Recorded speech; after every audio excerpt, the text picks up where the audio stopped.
Mic check 1 2. Welcome back to another episode of Day One Radio right here on Live Hip Hop Daily. I'm Maurice Gard. I got my man Brandon Peters to my left.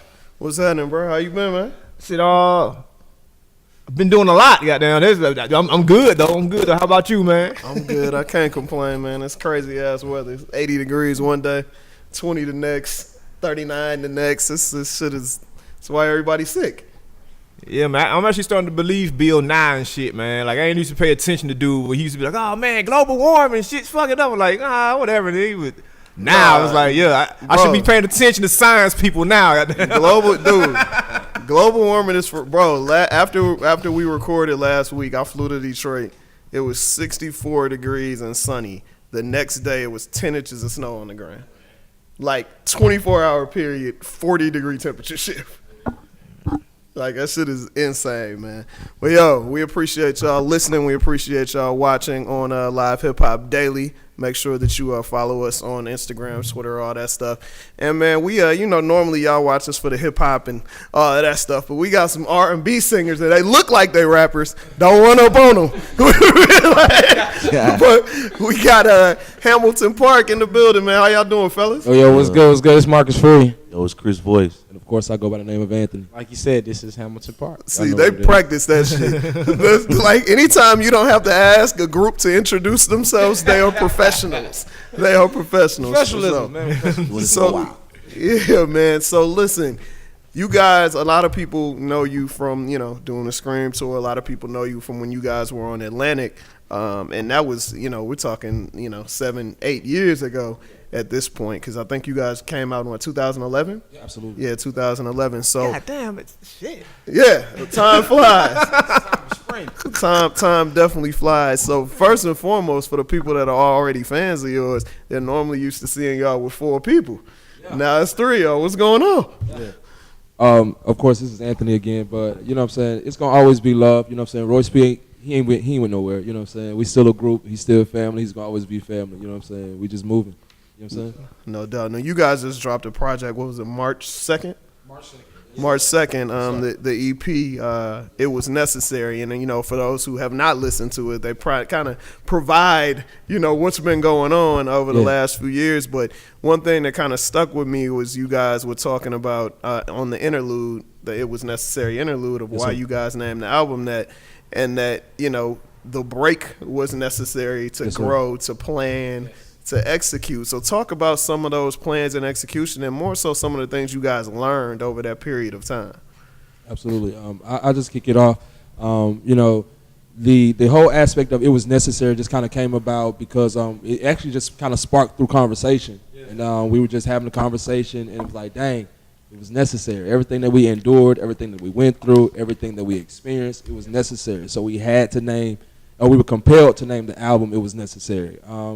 Just kind of going through the depressions of not being around my brothers, not seeing movement, kind of sparked a flame and ignited a fire that, that kind of just still burning. We shot a series of 3 videos in a weekend, which for us, Atlantic had us working, but we weren't working in that capacity. You know what I'm saying? So it kind of changed the dynamic. It was like, wait a minute, hold up. You know what I'm saying? And usually if we are, and this is Marcus Free to piggyback on it, if we are doing that much work on a label, we're not involved in the treatment. We're not involved in the wardrobe. We're not involved in the location. Creative control. We had to do all that. Shout out to Jay Couture and Anthony for coming up with an awesome treatment for the storyline of the video, and it just makes so much sense. Like, you'll see, if you've watched all 3 of the videos in an order, you get the story, and it tells the story. Right. Absolutely. Like, having this much time off, like, do you think this is like sparked your creativity on a level to where like you kind of starting over again? Cause I know, like, when you come up with your first music, people say that's the soundtrack of your whole life up to that point. But I can imagine having this many years, I was like, all might be the same thing. Yeah, most definitely. This is Chris Voice. It does feel fresh. When we took that hiatus, there were things that we did have to learn and things that we sat down and really concentrated on. Like, it's kind of like an instant replay. You know what I'm saying? Sat down and played back the whole situation and kind of sat back and watched ourselves, figured out what went wrong, what we did wrong. And we had to learn things too. Like, I know for me, when we took the hiatus, I took a little, I went and, I put a couple singles out, did some solo runs or whatever. And that's when I was really able to really realized being in a group, the difference between being in a group and being a solo. Like, there's no one to hide behind, so to speak. You know what I'm saying? Like, everything is right there in the forefront when you're a solo artist. And just, you know, being in a group as long as we were, I started to miss my brothers. Just, you know, started longing for that camaraderie and that brotherhood that we had. Yeah, and to kind of piggyback on what CV was saying, like, you know, we never really had an opportunity to tell our story. You know what I'm saying? For a moment, it was a story of what people wanted us to be. You know what I'm saying? We were signed to Atlantic through Andre Harrell. So of course, with that type of person that come through that stature, of course, in his mind, he's recreating Jodeci. You know what I'm saying? And that was the footsteps that we were following. You know, and then we have harmonies like Boys to Men. You know what I'm saying? We have the coolness like Jagged Edge, and then you got, you know what I'm saying, just like that vibe like Jodeci, like you get Hamilton Park. You know what I'm saying? So what we've done now is just kind of have the opportunity, like you said, to have that creative control to just kind of express us in the best light that we see fit. And Marcus Free, it's a dope part to your question. With that break, we were told a while ago, we was working with Pharrell Williams. He said music goes through a cycle. He just dropped it in. You know, like I was saying, man. We was working working with with Pharrell. And then he said, I mean, he said Pharrell Williams. Like there's another Pharrell out there that's mad. They had a Pharrell lot of chicken, people, you know. man. That's another plus about the label. They had you working with the big guns, and you learn and you soak it up. You know, so we was working with, honestly, we was working with Pharrell. We was down in Circuit House. The guys that did Bad Boys, they got the studio. We was down in Circuit House, and he was like, "Yo, music goes through this 5-year. Like every 5 years, it changes." Yeah. And the beautiful part about it, we were able to like watch, like step back, and God is so awesome. Absolutely. We were able to step back and just watch everything. Yes, sir. Yeah. Weed out, stuff come in, not work. Okay, we see that, and then we're able to step back in and to apply what we've observed. And I always say, hip hop has evolved. Yeah. Country has evolved. Pop has evolved. Why can't the R&B group evolve? Yeah. So you know, with this project, it was necessary. We decided that we wanted the sound to be like, we're not chasing nobody. We're not chasing Jodeci. We're not chasing J.E. It's time for R&B groups to go to the next level now. Absolutely. It's crazy that you guys said that, because watching old videos, watching old performances, and now it's like night and day. Because before, you guys seem packaged. You seem like these are the dance moves you need to do. This is how you need to dress. These are the harmonies you need to be. These are the notes you need to be in. This is what works with R&B groups. Right. And now it seems like you guys are having fun. Absolutely. And just to kind of piggyback on your observation is the fact that, like we were saying, the label kind of put or stifled us to a degree in that capacity, but they were walking around us and asking questions like, why do guys always seem like they down, or why do guys always seem like they're mad, or why do guys always seem like they're upset? Now, we weren't mad, sad, or upset because, shoot, we on a Scream tour. You know what I'm saying? Like, hey, we out here. You know what I'm saying? J.E. performed with us. Not J.E., but Jermaine Dupri. He performed with us, you know what I'm saying, when we was here. You know what I'm saying? So we was hyped, you know what I'm saying? But the fact of the matter is, there was just that stigma, so that stifling aura or persona that, you know what I'm saying, we weren't at liberty to be ourselves to a degree, you know. Like, what do you think R&B is missing? Because, you know, like, I think that R&B is kind of like changed, like, to the point where, you know, some of it I'm like, are you sure this is R&B, bro? You know what I'm saying? Right. So it's like, what do you think R&B is missing, you know, in comparison to, like, you know, the things that you guys had to do your first go round, and you said that you want to see it evolve? Like, what do you think it's missing that it needs to grow to?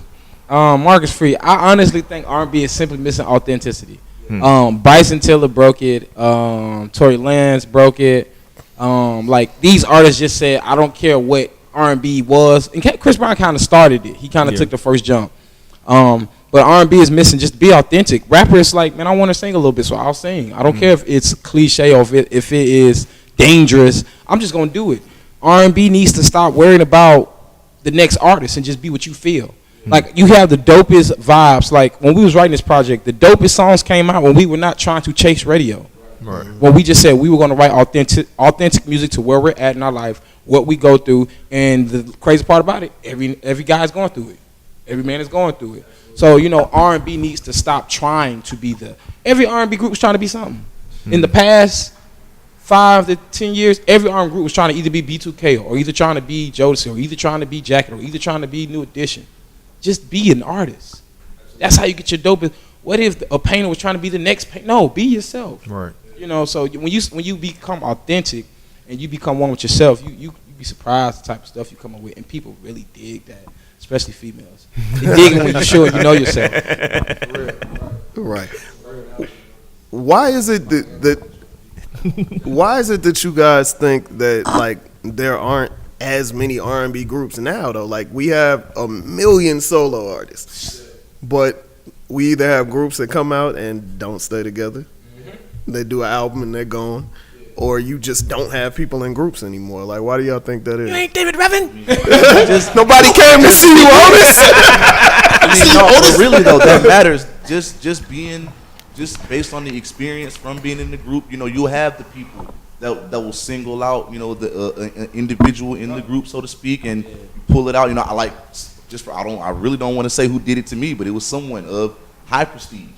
Pulled me to the side and was like, you know, you the truth in this group. Right. You go solo right now. Yeah, you the Busta, that let's Beyonce Busta Rhymes treatment. Right, but you know, but like when you got the type of bond that we have as brothers, you're not just so reluctant to jump ship like that. Yeah. But you know, people that, you know, come from small communities and get exposed to an opportunity like that, you know, they're gonna take it because they're going for self. Yeah. And you know, social media at the end of the day, man, I feel like in a lot of ways, social media has changed up artistry in itself. Because prior to social media and just being able to be so in your face all the time, you had to be polished to be on a record label. You had to, just like you said, the proper dance moves, the proper way to dress and stuff. But social media just lets you be so free at all times. You can post whatever you think, and you got artists like Bryson Tiller. You know, they're not wearing the shiny suits anymore. Wearing the ripped jeans and, you know, distressed tees and bomber jackets and really whatever we feel. So the change up is just it's a lot to do with that.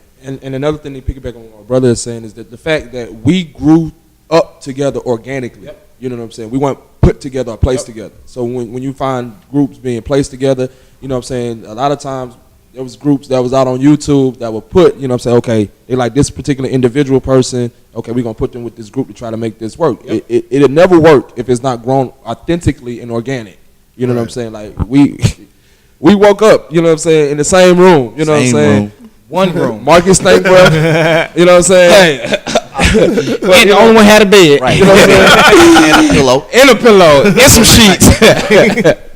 But I mean, we bro, did that like, for years. Again, you know what I'm saying? We Years. grew up authentically, you know what I'm saying, together. So that bond can never be broken. And you see it here, like in the biblical principle, simply put, it says that a 3-stranded cord cannot easily be broken.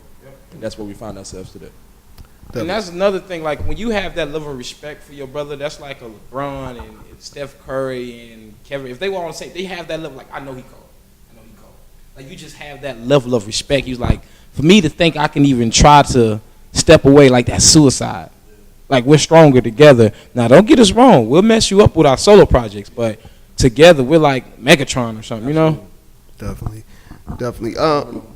The project I was peeping, like, was it on purpose that the songs were shorter and you get in and out? Like I think the whole project was 17 minutes and some change. So is that the short attention span of the audience? Like let's hit them with everything. You do not want to suicide your project. Right. One thing we understood where music was, and we understood like we have to first not get their attention. And at the same time, we have to understand that our fans started off, they were in middle school, high school. Yeah. Now they're in high school, college. Yeah. So we couldn't come back with a whole chorus, bridge, breakdown, vamp it out. It's just too much for the first time. You give them a sample. Right. Okay. You get them back knowing you. You hit them with your colors. And then you know you give them the full thing on the LP. Absolutely. And again, we had a focus group, so all of this was strategic. Okay. We had a focus group prior to the EP coming out to kind of help us develop the sound, what we wanted to do. So we had some of our fans, old and new. We had tastemakers come out and just take a first listen, very, very first listen. We started with like eight songs?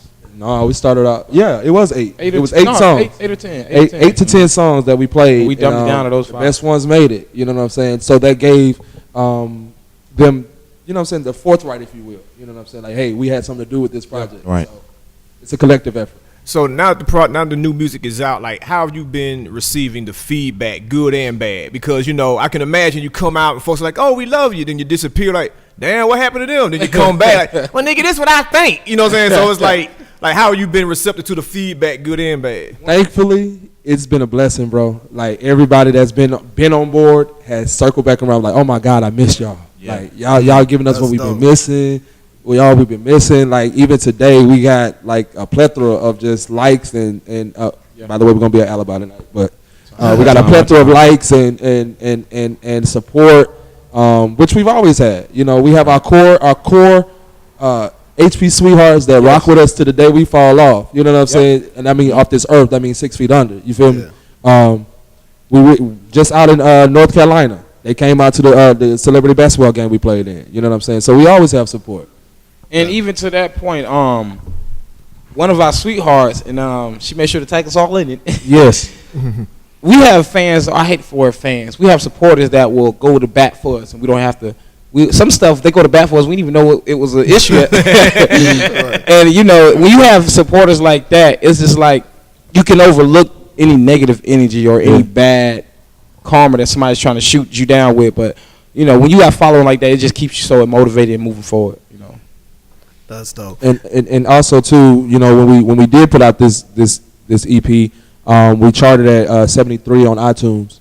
So we're definitely top 200. Yeah. You know what I'm saying? So that's a blessing. Budget. You know what I'm saying? To take a hiatus and to come back, if you will, and still have that level of support that shows dynamic. You know what I'm saying? Well, other than, you know, not having creative control when you guys first came through, I'm sure you learned a ton over those years. Yeah. What was it that made you be 100% like, we want to be independent on this project? oh wow, it's so much. Freedom, man. I don't think an artist will understand the real meaning, the artist part, not like as a human, but as an artist. I don't think they'll ever understand the real meaning of freedom when you own everything you do. Yeah. Absolutely. When you can, they made Chris cut his hair when we went to the label. True story. You know, so when you have someone pretty much like you, it's like we was working a 9 to 5, but we living our dream, but we still got to answer to somebody. Yeah. Now we our own bosses. Yeah. Like even the treatment we did for the 3 videos, they would try to control that. Absolutely. And you do this to be free. You don't do this to go right back into being controlled. You know, it's and what it is, they get you. They you need the machine to a degree. Mm-hmm. You need the machine. You need what it provides. But at the same time, it's more liberty in just taking that chance, leaping out on faith, and say, God, I'll trust you until it don't work, and then it don't work. I mean, it's something else that's gonna work. Speak. Right. So, you know, with this freedom that we have, we're going to win no matter what because we have full control. The only reason we would not win is if we choose not to just do it. Right. So, you know. Not only the full control, but the work ethic. That's priority. The work ethic is priority. Like, at the end of the day, absolutely. You know, the universe is so, like, it's reciprocal. Like, you know, what you put out, that's what you're going to get it. You know what I'm saying? That's what you're going to get out of it. What you give, that's what you're going to get. You know what I'm saying? You give haphazard, you give laziness, you give unstructured. You know what I'm saying? That's what you're going to receive. You know what I'm saying? But you give power, you speak power, you speak life to your situation. You know what I'm saying? You put in the work ethic. That's what you're going to get out of it. Like you said, in this situation, like if you don't do it, it don't get done. So that's it. Like, what are some things that you have to do now that you're like, oh goddamn, this comes with it too? Because I remember like interviewing other groups where they kind of like went from being on the label to independent. They're like, damn, bro, I got to book our own hotel. Hey, register your music. That's what I'm saying. I was like, what? What you mean? We got to register the music? Yes. Man, we were getting ready to get some radio spins. We was Yes. on our way to the To North Carolina. to North Carolina, and so we like, oh, we got some DJs want, oh, bet. Management like, up, pause. Who registered the? I'm like, what you mean? So it's just like stuff you don't even think about. Yeah. Like what a label does, and me being closer to like the production and the writing side, splits. Yeah. Oh yeah. Making sure I ain't gonna put nobody's business out. The percentages are right. People get funny when they see that them numbers, when they see that the music moving up. I But tell you. Yeah. people coming back to you, trying to renegotiate what they said off rip. It's just like, wow. I see why a label picked they boys to do the production. Yeah. Like it makes so much sense because now you know you get to see like, wow, okay, so this is how we're gonna move on the next project. Oh yeah. Okay, so this is what we're gonna. So and the crazy part, we're learning Yeah. on this. So the second project, oh man, we recouping everything, you know. So yeah, man, it's a lot we learned, man. It is a lot. I mean, I don't know about y'all, but that's a big part for me because I'm so That's it. involved with like the writing and the producers. Yeah. Right. It's just like, man, you have a conversation with somebody, and then later on when the project is working and it's eating, now they want to sit down at the table again. It's not time for that yet. So paperwork. Thank you. Paperwork. So, I'm trying to tell you. Yeah, man. So it makes a lot of sense how the label moves, how they move it. Like me and my homeboy Dre, the press, he's wrote pretty much 90% of the album. Awesome writing team. Absolutely. He was just telling me like, yeah, man, we gotta learn how to produce. Yeah. We need to learn how to produce. Yeah. Not besides writing, because imagine if we wrote and produced everything.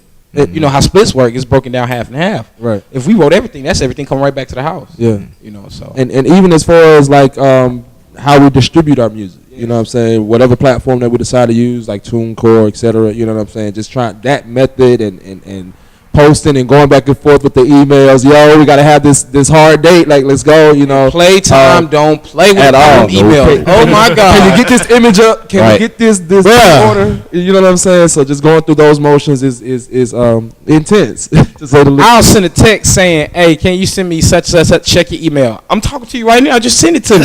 Check your email. I'm like, come on. But you get it because it creates structure. Absolutely. You know, so it makes Definitely. sense. Definitely. Who were your musical influences when you were trying to get on versus your musical influences when y'all were recording this and coming back together? Oh, man. Well, I'll start that off. For me, in the beginning, initially, you know, Jodeci, of course, Jagged Edge, Commission. You have Boys to yes sir.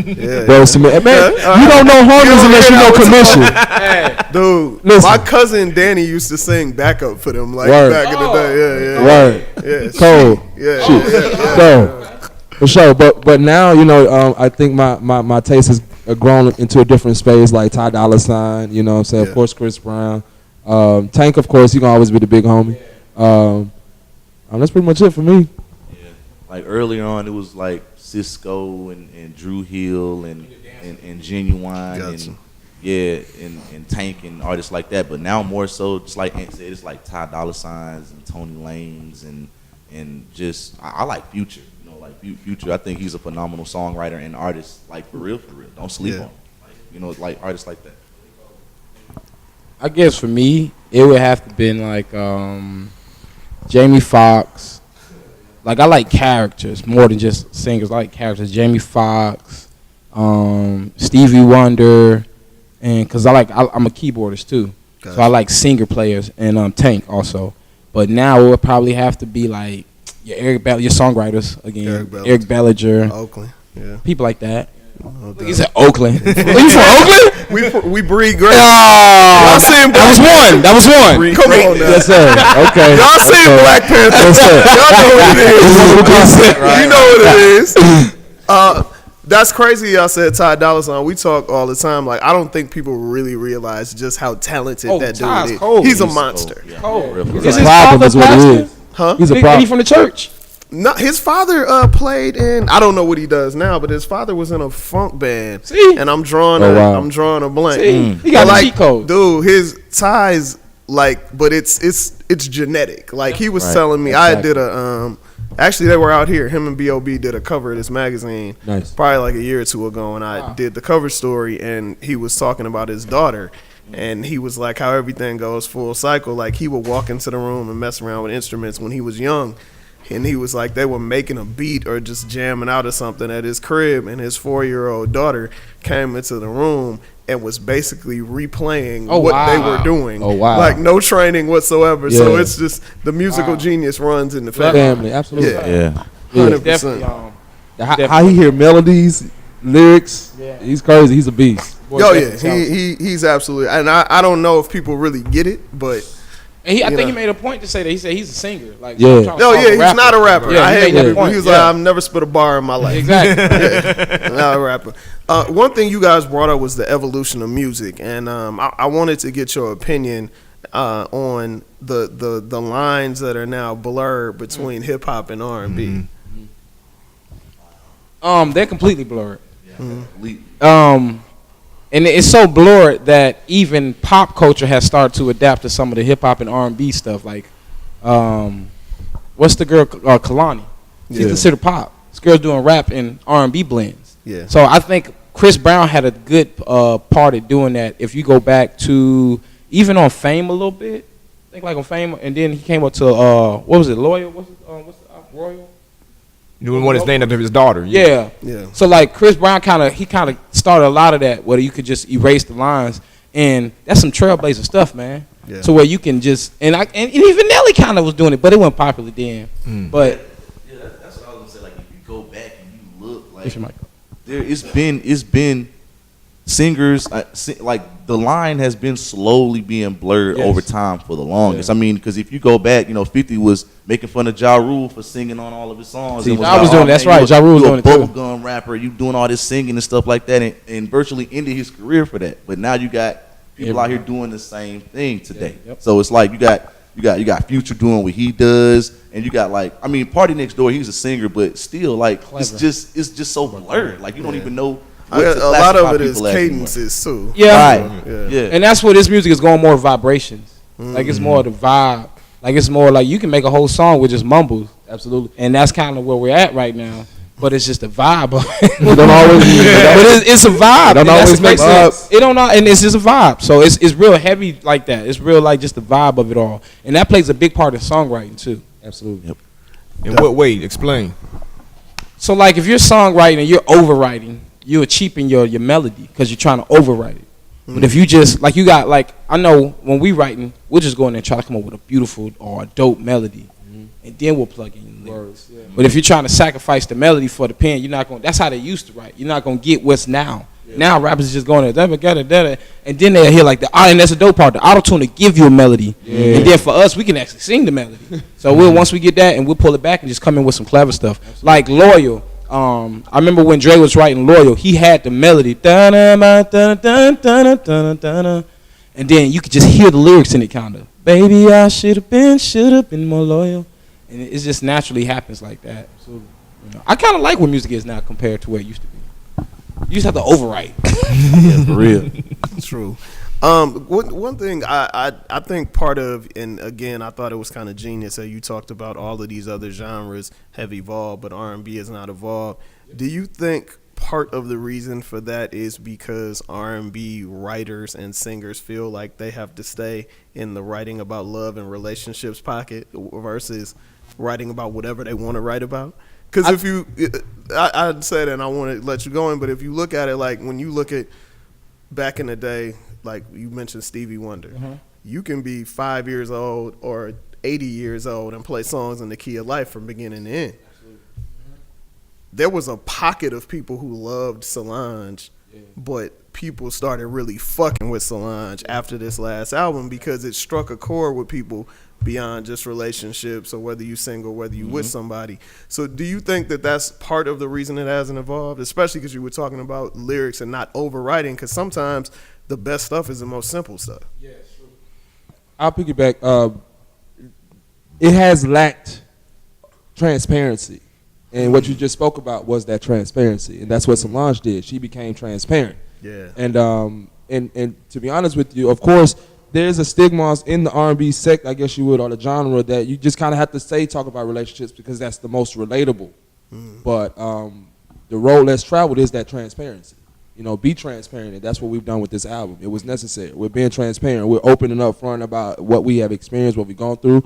Jumping off the video, that was a real authentic pool party. Shout out to J Couture Productions, you know what I'm saying? This is that transparency. We like to party, you know what I'm saying? Guy meets girl, guy want to hang out with girl, go to the Waffle House after the fact, and then, if the conversation leads a little bit further, then y'all at the crib. Take it to the sheet. Transparent. Take it to the sheet. And another thing on that, with this project and with them singles, R&B, we got to stop over singing.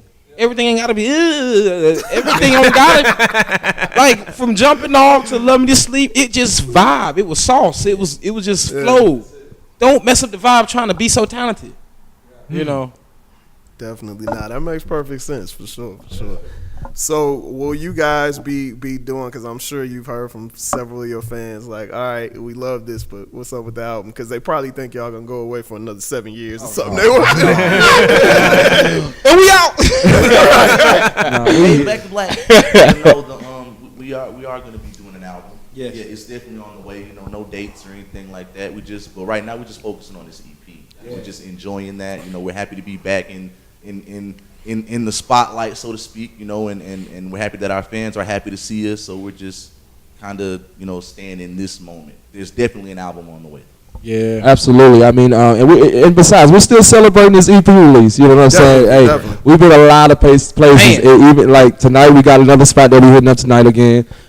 Sure, we'd have been to North Carolina for the CIAA. Yeah. Definitely turned up in Onyx. Hey, can't believe. Hey, listen, it was a movie. check out the timeline. It was a movie. We making movies out here. So I mean, we just really just trying to push this EP first and foremost, and of course we're gonna have a few television appearances here and there. You know what I'm saying? And coming up next month in April, we just got some information about a live show that we're going to be doing. ATL Live is coming back. We just got booked for that. So we turning up. You know what I'm saying? Come holler at your boys. We out. It's just so dope how the city just showing us love like we never went away. It's just like, wow, that ain't nothing but God, man.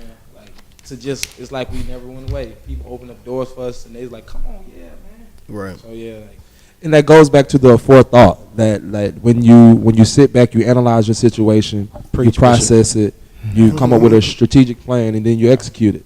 And then once you execute that plan, again, the universe is only going to give you what you put into it. Yeah. You know what I'm saying? You just can't go out here haphazardly and thinking that it's just going to come to you like a few artists that I know in particular do. You know, but hey, just grind it out. It's the grind game. You know what I'm saying? We've watched Wiz Khalifa grind. You know what I'm saying? Yeah. Even before he came to Atlantic, you know, we watched his growth and how he kind of moved. You know what I'm saying? And some of that inspired me. You know what I'm saying, on the independent side. You know, to how to have that hustle independently, and then go major.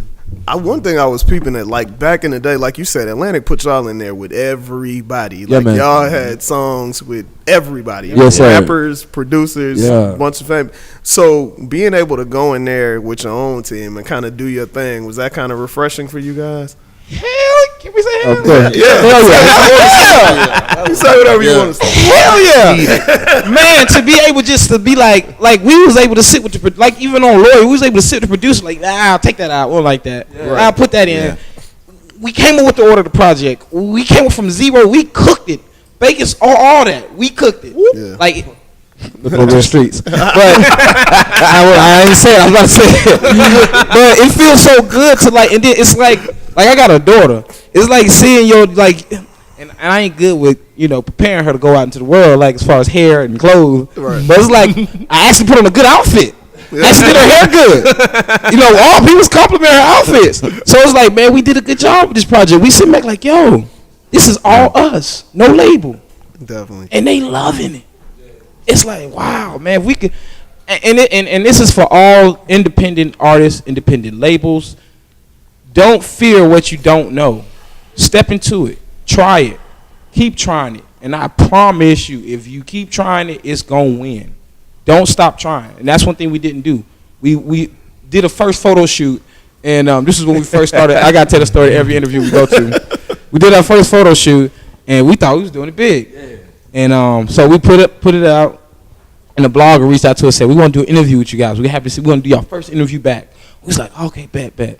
So she did interview, put it up on social media. Joy quickly sent us a nice message that said, Cease and desist. cease and desist, or whatever that is. Talking about snatch it down, pause what you're doing. I'm finna come and join the team and show y'all what we need to do. Yeah. And so it was old. It was like old. But it was like, wow, okay, bet, we back. But I say that to say, like, keep going. People are watching, and the right people will come. Yeah. You just gotta stay. You gotta stay consistent in it. Definitely, man. I love y'all energy. Before we wrap the show, I want to conclude y'all in the conversation. We always talk about different topics that are going on. So, especially because you're a production guy, I've been having this debate all week with people. I didn't get to talk to you about it. Everybody's excited about this new Fonte album. Okay. I've always been the lyrics Y'all familiar guy. with Fonte? Slightly. Little brother Fonte. Fonte is the reason Drake is Drake. Drake will tell you that in the and like he idolizes that dude. So I'm always been a lyrics guy first. Always. Yeah. I think this is the first time that I've ever listened to a project and I was like, I hate these beats. I don't care what he's saying. I love what he's saying. So you ain't never listened to Nas? You ain't never listened to I don't listen to the Whack Nas albums. I don't. Yo! But listen. But the thing is, You gotta listen to all Nas. You gotta listen to all Nas. I can't. So this is my thing though. So I had to say, and I love Fonte lyrically. What he's saying is amazing. Like if y'all get a chance, what is it? No News is Good News. It's the name of the album. He's talking about shit that I don't think I've ever heard rappers talk about before. Like he has a song talking about, he has a line saying he went to his father's funeral, went to the repast, and ate the same shit that was killed his daddy. Oh wow! So. Wow. Like talking about his mom got a stent in her heart, but she's still smoking Newports.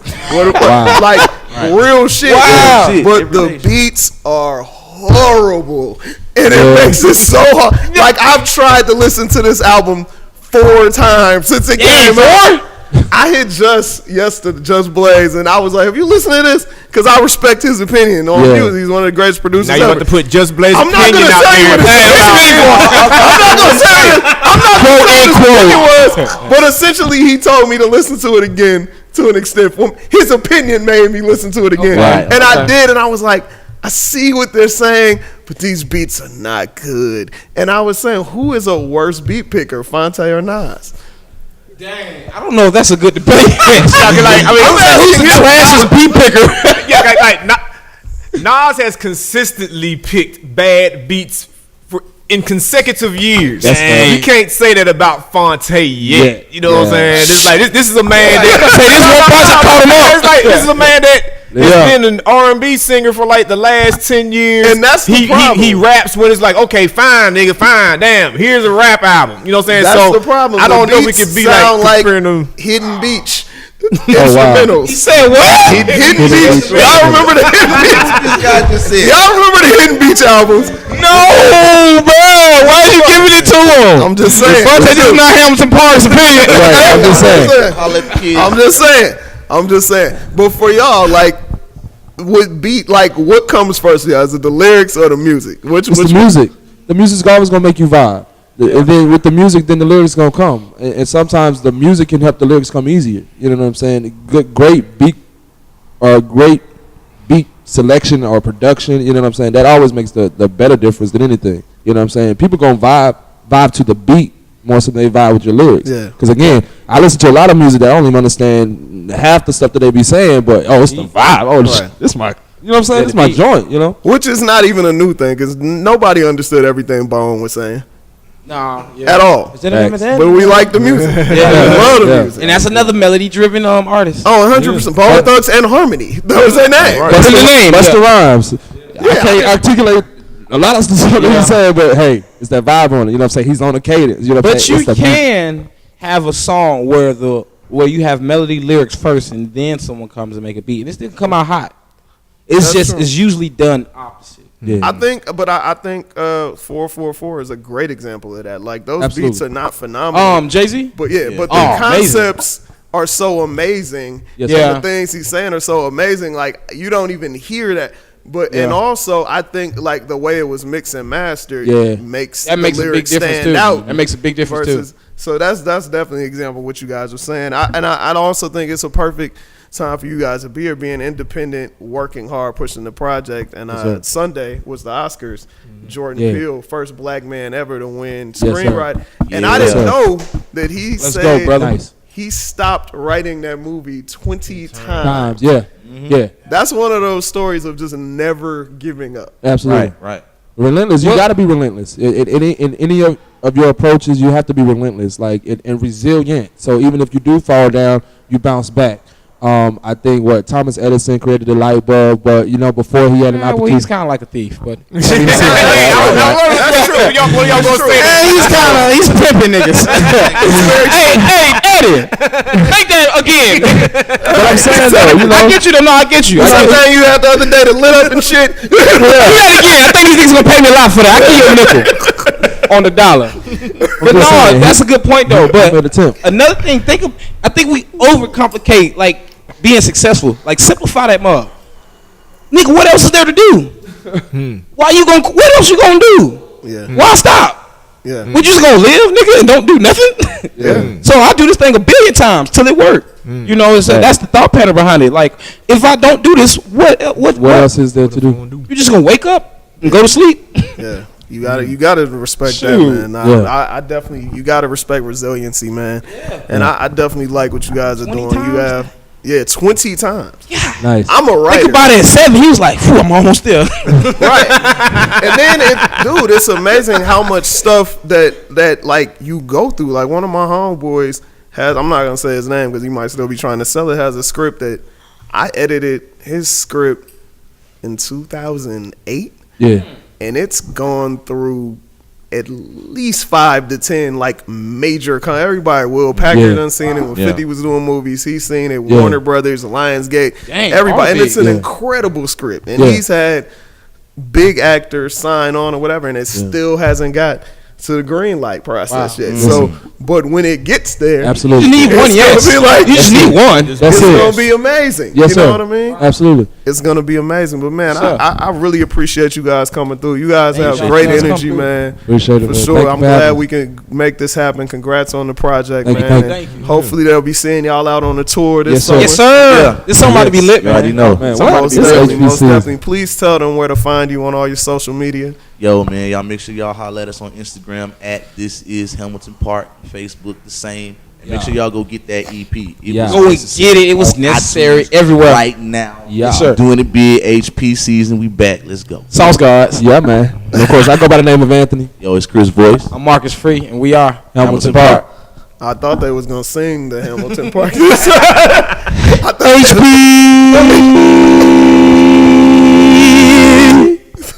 I love it. Yo, we appreciate y'all listening through our partners at CLNS Media. Yeah. We appreciate y'all watching on Live Hip Hop Daily. We'll see you next week with another dope show. Yeah.